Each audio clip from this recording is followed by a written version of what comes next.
தெரியாமல் கூட வரமே 17ஆம் தேதியை முருக பக்தர்கள் தவற விட்டுறாதீங்க. வைகாசி அமாவாசையும் கிருத்திகையும் ஒரே நாள்ல, அதுவும் சனிக்கிழமையில வர்றது எவ்வளவு பெரிய அபூர்வம் தெரியுமா? இந்த நாள்ல உங்க தலைவிதியை மாத்தக்கூடிய முருகனுக்கான அந்த ₹5 ரகசிய பரிகாரத்தை பத்தி தான் இந்த வீடியோல பார்க்க போறோம்.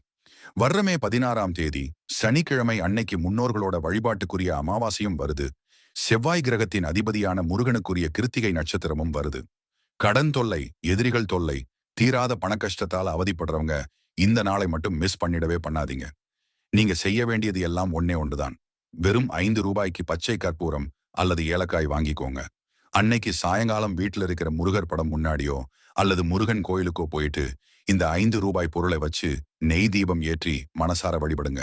அமாவாசை மற்றும் கிருத்திகை சேர்ந்து வர்ற இந்த நேரத்துல முருகனுக்கு செய்யற இந்த எளிய பரிகாரம் உங்க வாழ்க்கையில இருக்கிற அத்தனை தரித்திரத்தையும் நீக்கி கோடீஸ்வர யோகத்தை கொடுக்கும்.